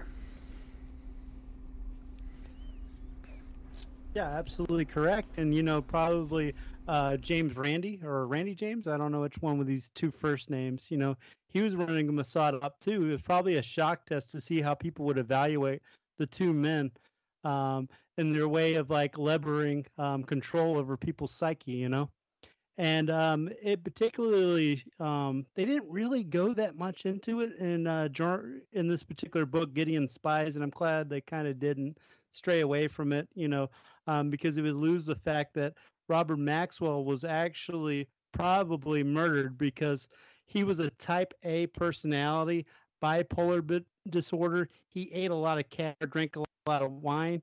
It would be very expensive to keep the guy alive. You know what I mean? Especially with all the meds he probably takes and everything else. Well, and he was demanding $400 million. That was a little. I mean, he was used up by that point. He had done his job. He wasn't worth $400 million to keep his enterprises afloat. Right, exactly. And he drove a wedge with his kids and his wife and stuff, kind of get the hell away from me kind of thing. And he died, he spent most of his time with paid servants, before he went to his little yacht trip, down by the bay, and it was probably a way to dissociate with him and to accept his demise, because he knew he was going to get killed, and it's kind of like a wounded dog, that knows it's going to die. It wants to get away from everybody else, partly because, dogs don't want to be eaten by their pack, you know what I mean? And this is kind of a dog-eat-dog world, especially in the land of the Mossad, Mm-hmm. So it really is dog-eat-dog world, in the particular field he does, where it's sort of this mentality you have to love your tribe, love your nation, you're our best friend, but once you leave our service, we don't give you walking papers. You're in the service for life. It's like a gang initiation. Hey, when you're in, you're in. Rollie, do you get much into the Robert Maxwell plot that he wanted to implement to overthrow Gorbachev? He was working on this with this guy Vladimir Khrushchev, and this Khrushchev said that once they overthrew Gorbachev, they'd be able to basically liberate all of the Jews from the Soviet bloc and send them to Israel. And Robert Maxwell thought this was great. He wanted to get involved in this plan to overthrow Gorbachev. And the Israelis were saying, "Are you freaking crazy? No, that's not a good idea. Let's not do that, Robert." Yeah, absolutely. They want as many bodies inside of Israel as possible. And to a certain degree, they don't care if they're actually ethnically Jewish, and they want that exodus out of Russia. Anybody who has some sort of scientific mind, anybody who's involved with any sort of specialties, they needed that in Israel at the time. If you're Ethiopian, you need to go back to Africa. But when it comes to Russians, they want that flow, They wanted the people to have that skill level. As a matter of fact, 1/3 of people that live in Israel right now, their native tongue is actually not Yiddish, it's not Hebrew, it's actually Russian. Mm-hmm. So there's a large influx of Russians, in there.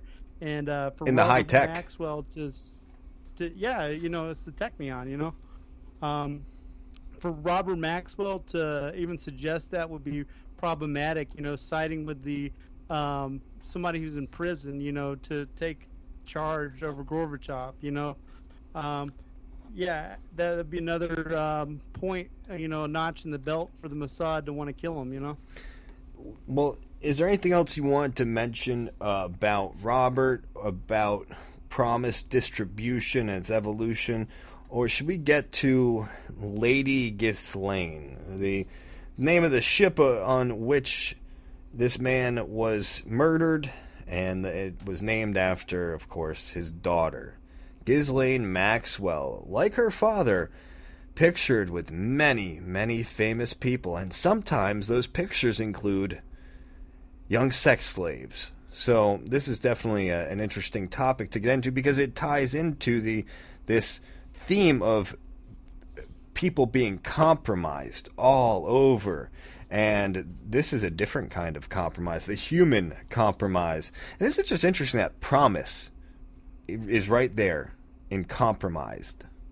You can't have compromised without that promise in there, can you? Now, anything you wanted to wrap up with before we get to Ghislaine here? We should talk about how Robert Maxwell died without the speculation. Sure, yeah. Yeah. So, Captain Bob was actually died on November 5th, 1991, when he fell off of his 180-foot yacht. It was anchored in Gibraltar, and he wanted to go for a swim out in the Mediterranean. And his body was recovered after drowning 12 hours later. So he jumped off. Supposedly he fell off and died, and drowned. But there was no water inside of his lungs, and like Kyle mentioned earlier, his family wanted to get his body embalmed as quickly as possible. So it's the opposite with Danny Casolaro, where they're wondering why Danny was embalmed before they did the autopsy. This family pretty much accepted, the demise of Robert Maxwell. He was dead to him already, sort of thing. He was of service to the tribe. So, and as Kyle mentioned before, Ghislaine, I know I'm pronouncing that wrong, but that the yacht was named after was his favorite daughter. And after her father Robert died, she sought male company by the name of Jeffrey Epstein. So she was so distraught about her father's death, and that she went into the service of Jeffrey Epstein after a massage that she gave to him.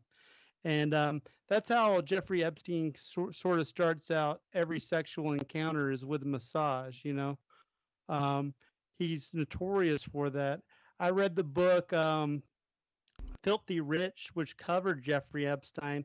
And I don't know if you knew this or covered this. Did you know Jeffrey actually had a micro penis by witness testimony? Egg-shaped. Yeah, this was being brought up in one of the court hearings where the victims had described it. So they were asking him about his very small egg-shaped penis, and he's just over there smirking while his lawyer is just furious, adamant that this is not an appropriate line of questioning. Yeah, absolutely. And investigators actually got a couple Haitian trash collectors to try to collect any sort of evidence so they could find, in this pile of trash that he had. And he was absolutely disgusting individual. And the most famous case was this woman named Virginia Roberts.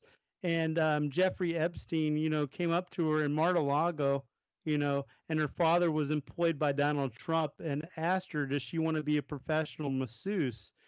And Robert Maxwell's daughter was with them and coached her on how to give massages. And she was so young, she didn't know that that's not how you're supposed to give a massage. You're not supposed to take your shirt off and, straddle his back while he's naked and, use devices and stuff like that. Incidentally, also came out in court, Alan Dershowitz, who became Jeffrey Epstein's lawyer, actually had sexual intercourse with Roberts on 6 different occasions, and these guys are absolutely disgusting to girls that are underage. And she became in the company in 1999, and supposedly Ghislaine became the madame to Jeffrey Epstein, in that year, 1999. And it makes you wonder what the hell happened between 91 and 99 with their relationship. It's kind of like Michael Myers and Dr. Loomis, what happened between the time elapsed when you were young to the state you're at right now, It makes you wonder, But, yeah, so, like, she got in the complement of Jeffrey Epstein, this huge pedophile, and her father was actually sexually compromised, meaning Robert, Maxwell, his entire career by the Mossad. You kind of wonder if his daughter was compromised, in this age of compromat, which is Russian for compromise, sexually compromised, or compromising material. Was she basically a hostage to Jeffrey? Is something that I've always been wondering. And you could see pictures of her online with a dog collar on, dressed like Elvira, with Prince Andrew, which Prince Andrew happened to be a friend of Jeffrey Epstein as well. Well, and pictured with Virginia Roberts, and this is, of course, one of the in a very friendly pose with his hand around her hip, and she's in this little belly shirt, and she's underage at the time. I think she's 17, and Prince Andrew right there, and Ghislaine is right there in the background.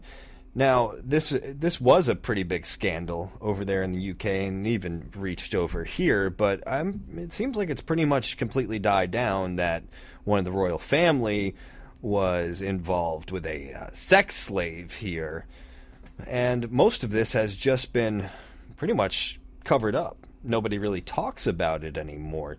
This guy operated with impunity. Jeffrey, it's incredible what he got. After all of these women had testified against him, he got 13 months in a complete luxury prison. He had his whole wing that was closed down for him, this billionaire Jew. And he got to leave up to 16 hours a day. Supposedly he just basically had to sleep at the prison. And I doubt he even did that, at least the whole time. He just had to go in there and check in for a little stay, a little nap, then he was allowed to go back out and conduct his business. A guy who's trafficking underage girls was allowed out to go conduct his business. He was just so brazen in how he operated because he knew he was untouchable, because he had with the PROMIS software, they've got the docs on it. Basically everyone. They know you better than you know yourself, meaning what you've searched over the years, what you've done. They've got access to things that you've just completely forgotten about. And with Epstein and his Mossad or Chabad, whoever handlers, whoever he's working for, who's above him, they've got so much compromising evidence on all of these powerful people. The whole house he has is videotaped. That's why he's able to get away with having naked pictures of all of these underage girls who have become his sex slaves up on his walls. That's how brazen this guy is. That's how connected. That's how much of a made man he is. And Ghislaine, essentially the same way. You know that Chelsea Clinton wedding from, when was this? Was it 2010? When was that? I don't know. But the fact of the matter is that Ghislaine she's there as one of the 400 guests. You can see her as they have this picture of Chelsea and that, he might even be a Chabad Jew, that Jew walking down the aisle, and Ghislaine is just has her little head sticking out in the back. This woman pictured numerous occasions with Trump and Epstein. This is just incredible. Where you had two different candidates for the last election, the Democrat and the Republican candidate, both having flown on Jeffrey's Lolita Express, along with all sorts of actors, the movers and shakers in the world, some of whom you've never even heard about. You weren't supposed to have heard about Jeffrey at all. This was supposed to be one of the people who just stayed out of the limelight, but was hobnobbing with the biggest names in the world. It's sick. It's a little glimpse into how this world really works, what the reality really is. And it's just a tiny little glimpse because it gets way, way worse. You think that's bad? Underage sex slaves run by this Jewish Mossad agent, whatever he is. This is the tip of the iceberg. That's real freaking evil. But it gets even worse. But yeah, let's talk just a little bit more about this, see if you have anything to add on that. And I know you wanted to get to Sam Israel, which is another way that Donald Trump ties into this with PROMIS software in a weird way. So I would like to cover that before we close out the show. Yeah, Fredo Rodriguez, who was the caretaker for Jeffrey, actually had a guest list that had a guest list that included Bill Clinton, Donald Trump, Alec Baldwin, but he actually constantly stole from Jeffrey all the time. And the FBI actually came to Epstein's home and actually helped him install cameras inside of the house. So every square inch of the home was covered. And then he didn't press charges for Rodriguez, who stole one of his handguns and $50,000 in cash. So later on, when shit hit the fan, and at Little St. Jeff's, and we just talked about how Jeffrey had a micro penis earlier, and it's funny because that's the name of the island. You know, when the story broke, he wanted to sell $50,000 for this guest list that Rodriguez has, the caretaker, and he incriminated himself and did more jail time than Jeffrey. You know, he didn't get to do work release for 16 hours a day, you know. And also, did you know that Jeffrey had the governor of the Virgin Islands as a manager for one of his shell companies? You know, his wife. Makes you kind of wonder, like, did he ever get a massage from her? You know? Yeah.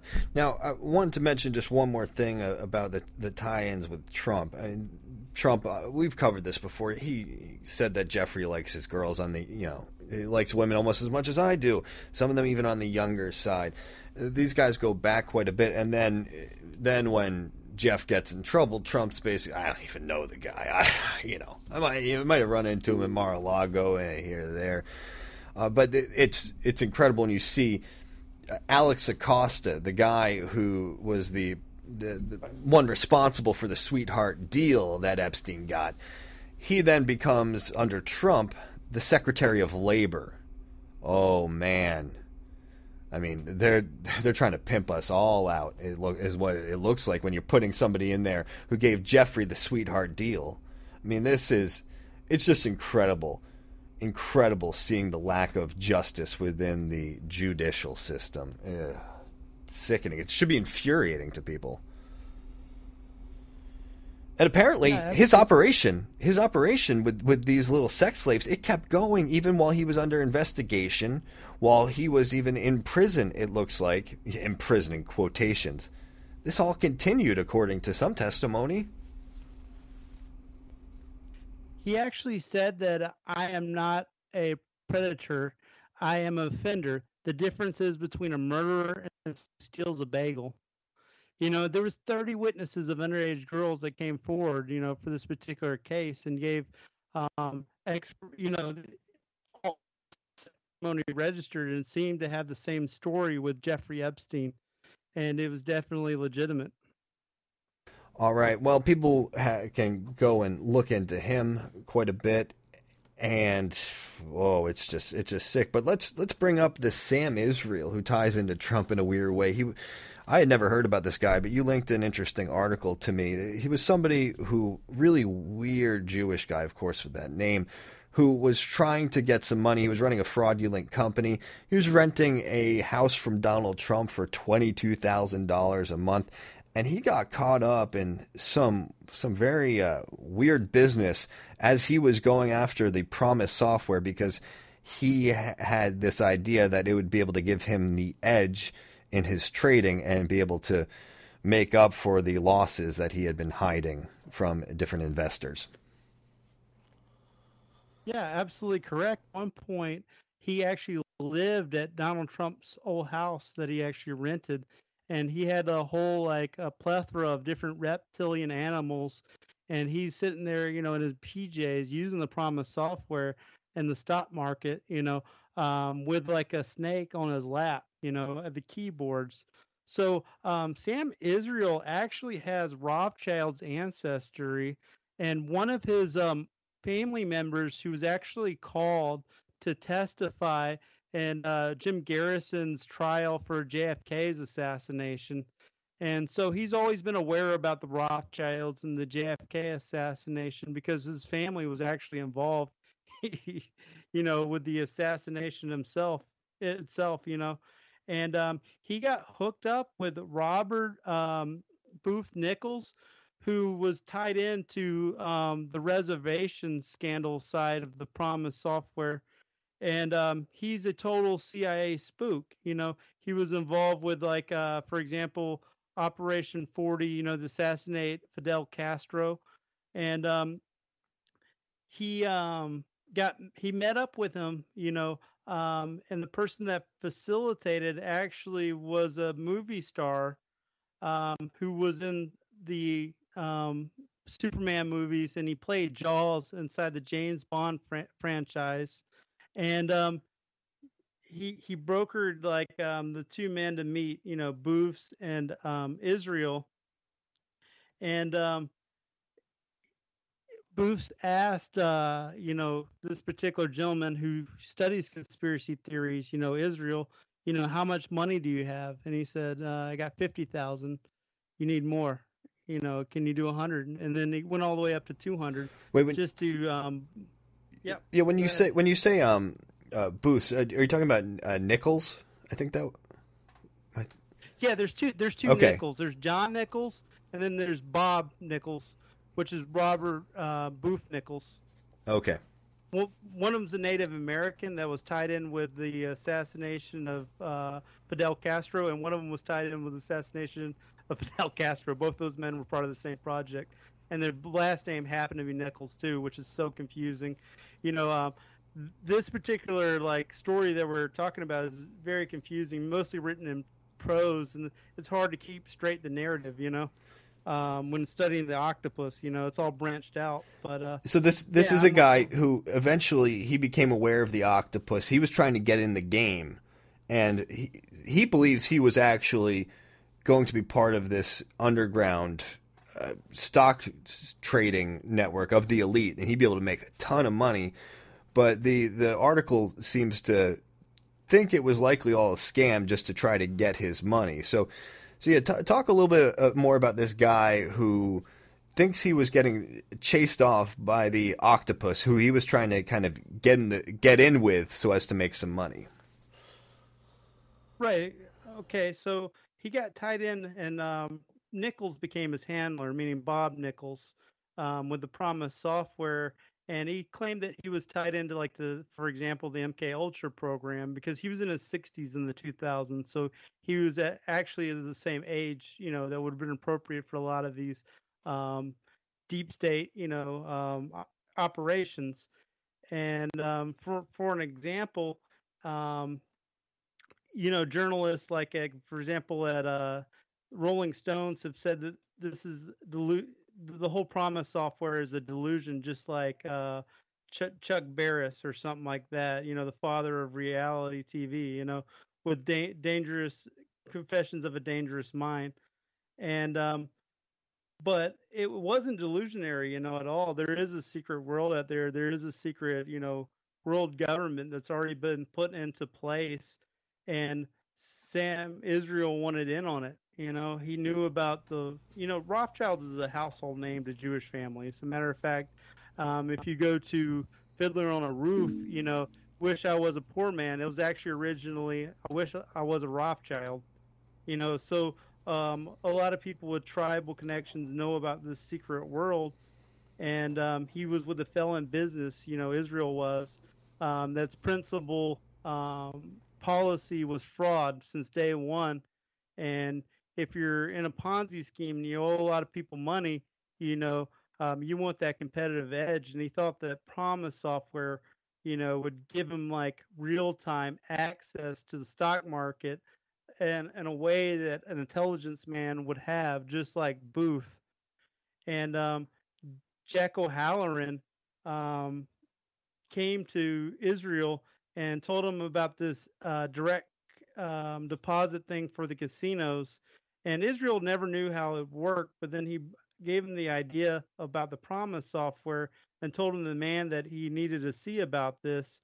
And O'Halloran, played Non in Superman, and he played Jaws in James Bond, and he actually fought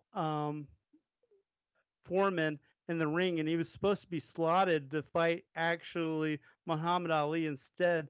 And he has this incredible story, For an example, O'Halloran says that he was told by Meyer Lansky to go play Dallas Cowboys to be covered for the JFK assassination.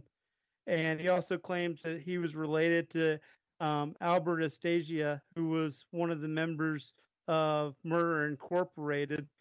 And so he had this incredible story, and, Israel was definitely captivated by, how connected these people are, to organized crime and the JFK assassination, and to having like real-time access to the PROMIS software in general. So, hey, we've pretty much run out of time here. I've taken out the last musical and also the ad break.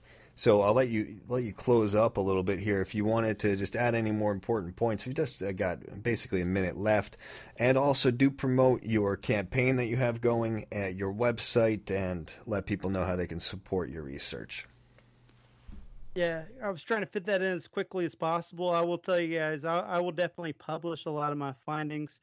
It is all, pretty captivating stuff, this PROMIS software, and it's been definitely relevant to your daily life, especially like the flow of technology is right now, and how much we use it and how much of our stuff gets hacked, essentially. And I'm definitely starting a campaign called for my 88chan website. I'm going to have a message forum that's going to be better than 4chan. That's heresy to some of you guys.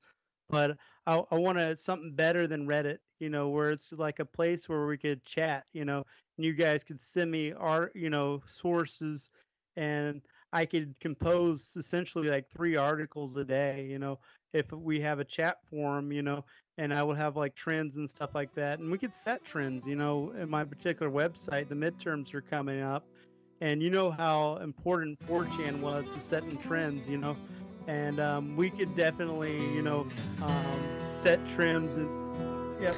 Yeah, all right. Hey, thanks so much for being the guest and discussing this topic with me here tonight. I really appreciate it. Thanks to everybody out there listening. Thanks to all the supporters. Stay tuned to RenegadeBroadcasting.com. Much more to come.